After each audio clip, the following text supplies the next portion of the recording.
today, in our class, we'll be going to discuss about something very interesting, something that I know most of you might be very familiar with because you've been encountering this a couple of times already since you are in elementary until you became in high school.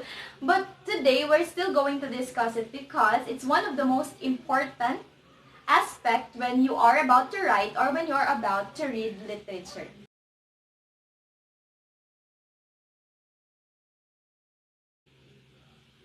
What I have here in our projector is a set of sentences.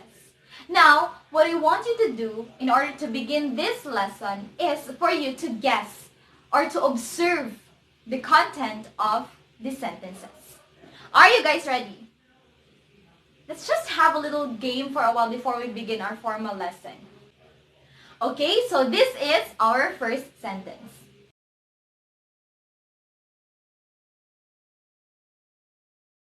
This sentence uses the word like in order to make a comparison.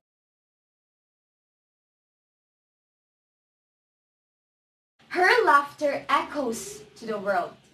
Can a laughter really echo to the world? That's a great question, right everyone? Yes, Mr. Rodriguez. Yes, sir. What can you say about the sentence? What have you observed? Yes, the sentence is too vague. Very good. It is. The sentence is too vague. It exhibits exaggeration because a sentence or a laughter can never really echoes to the world, right? Perhaps what the author or the speaker wanted to say. Yes, Miss Monique. What are your thoughts? Yes, very good. Perhaps, as what Miss Monique has said, perhaps the author was trying to say that her laughter was too loud. Very good. Okay, let's have the third sentence.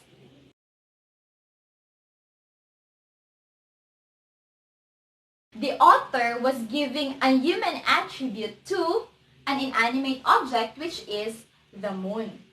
Okay, you already have an idea of what our lesson is? What the content of our lesson is for today? What is it? Do you have thoughts? Do you still remember your previous lesson from your previous school or teachers? Yes, very good. Again, what is it again?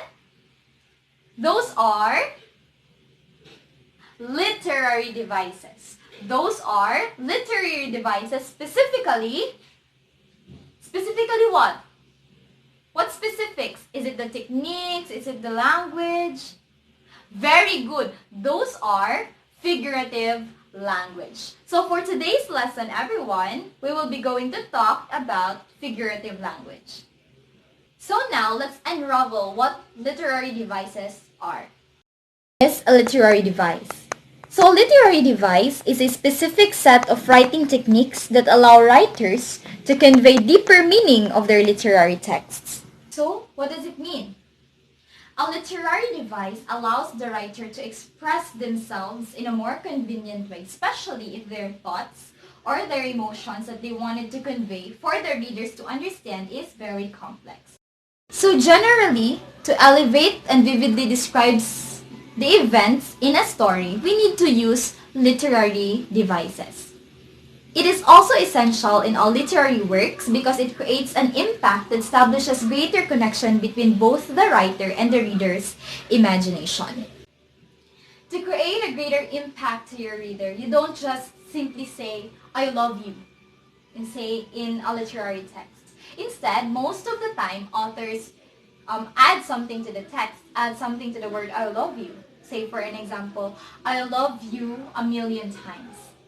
I love you more than you ever know. Right?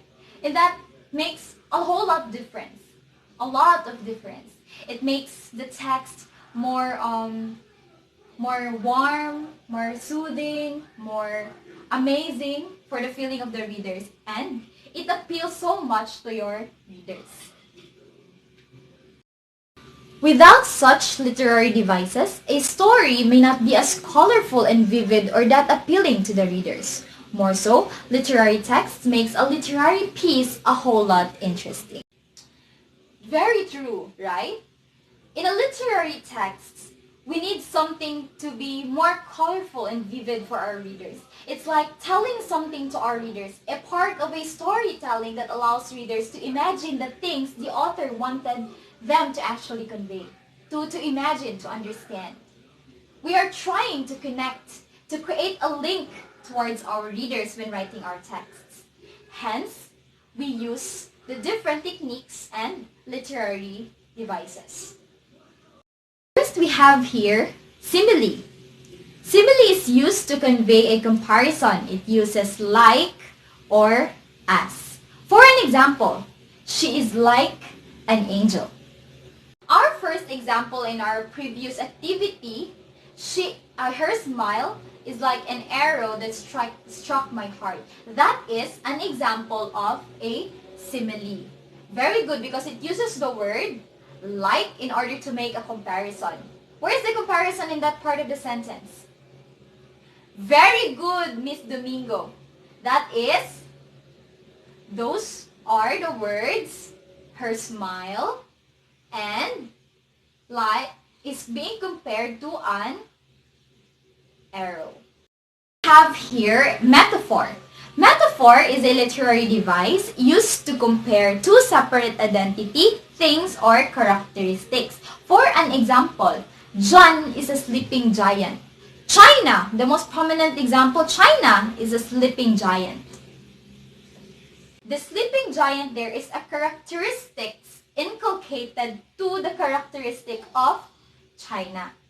So, you see, simile and metaphor are actually almost the same because they were used for comparison. However, their common difference is, yes, Miss Isabel? Very good. Simile uses the words like or as, while metaphor only uses two objects or two things to compare without using those like and as. Next, we have here personification. So personification is a literary device that gives human characteristics to inanimate objects. Say for an example, the sun smiled at me. It gives human characteristics to inanimate object, which is the moon. Next, we have here hyperbole. It is an exaggeration of what is truly meant. Say for an example, she cried a river of tears. Hyperbole is one of the most commonly used figurative language in a literary text because it adds emotions, feelings, and sensation to your readers. Hence, when we say, if you say yes to my offer, I would reach the stars for you. Can any normal person actually reach a star? Can anyone do that? No, right? What the author or the speaker was trying to say is, if you have said yes to my offer, I would love you indefinitely. I would love you forever. I would give you the things that you wanted to have. Then we have here alliteration. It is a figurative language that uses repetition of consonant sounds within close proximity. Usually, it is found in a consecutive line in a sentence. For an example, Peter Piper picked a peck of pickled peppers. Peter Piper picked a peck of pickled peppers.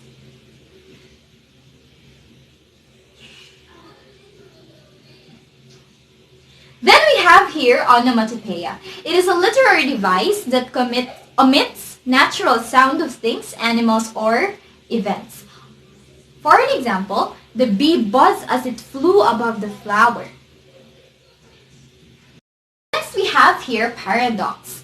It is the use of two completely opposite elements that used to cancel each other out. Say for an example, the most famous paradox used was from the book The Tale of the Two Cities. It states, it was the best of times, it was the worst of times.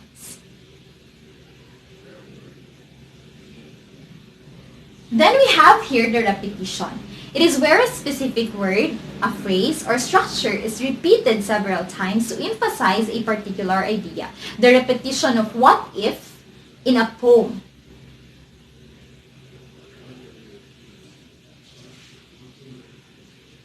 Then we have here symbol or the symbolism, a literary device that uses tangible objects to represent a general or abstract idea.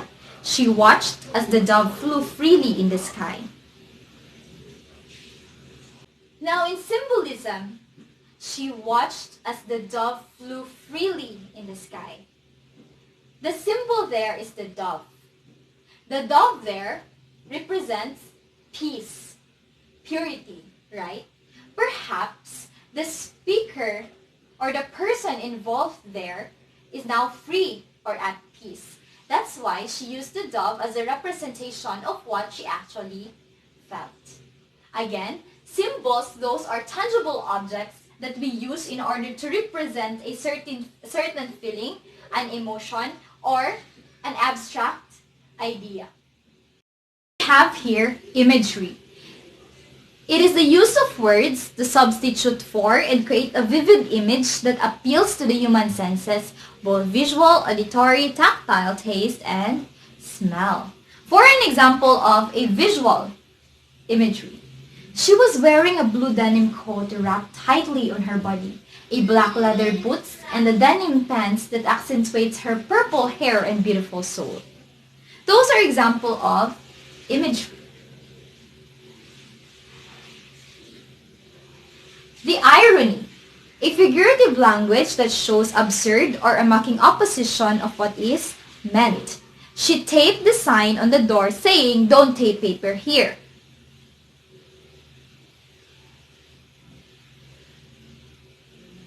Oxymoron, a literary device that posits contradiction of terms. Say for an example, "I knew it was a beautiful lie." A vivid description of a thing, a person, a characteristic in order to produce a vivid image to your or appeal to your readers. Something that actually appeals to your senses. So when you hear the word senses, that means it's an imagery. Very good. What about oxymoron? Oxymoron, that is contradiction. Two contradicting words. Beautiful lies. A lie can never be beautiful because it is a lie. It's a beautiful lie. That's oxymoron. So for your first activity, what I want you to do is to go to your respective groups, di ba? Earlier, I have grouped you into 5 groups with 10 members each, right? So you're already familiar with your group mates. I want you to go to your respective groups. And then I have here a poem entitled "The Road Not Taken" by Robert Frost. Oh, I've seen people smiling, so you're already familiar with the poem. Now, what I want you to do is to actually identify the different figurative language or the literary device that is used in the poem. Yes, you may cite as much as you can actually identify in the poem. I will be flashing you the poem on the screen. And then I'll be giving you 5 minutes to first read the poem if you are still not familiar with it. But then if you're already familiar, you can go on with answering and determining the literary devices.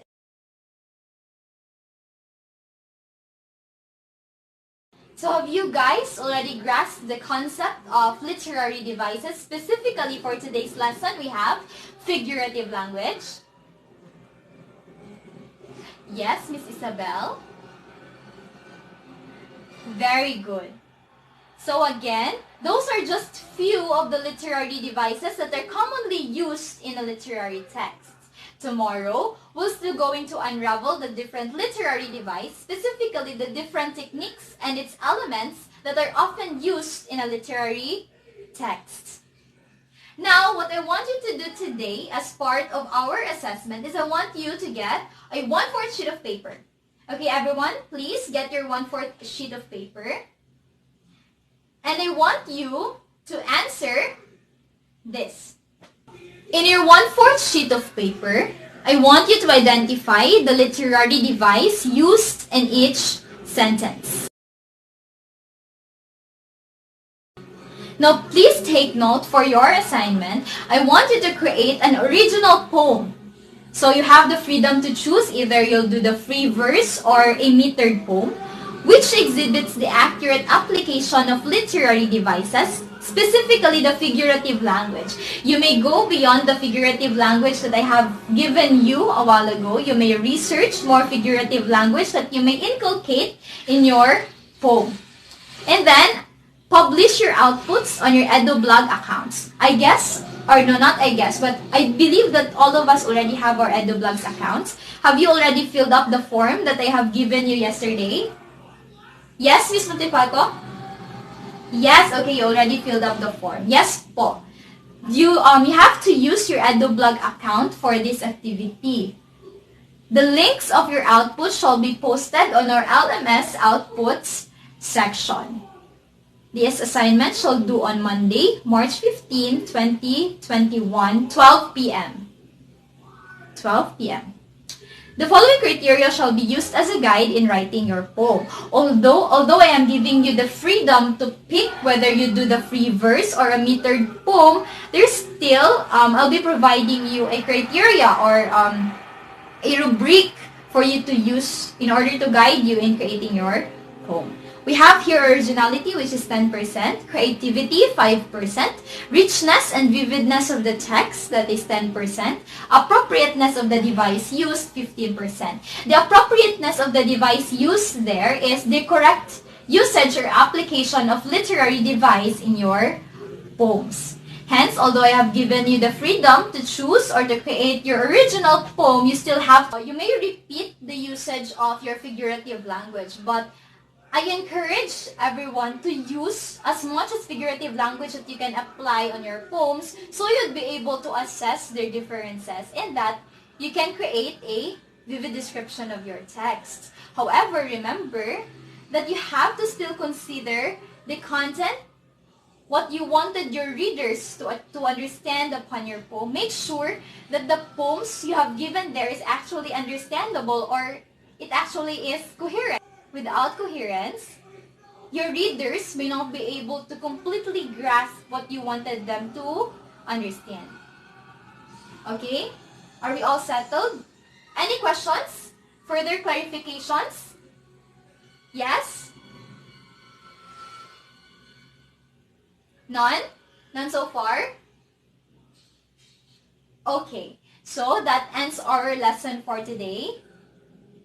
Literary devices, figurative language. That's all for today. Thank you, class. Goodbye. Enjoy your lunch.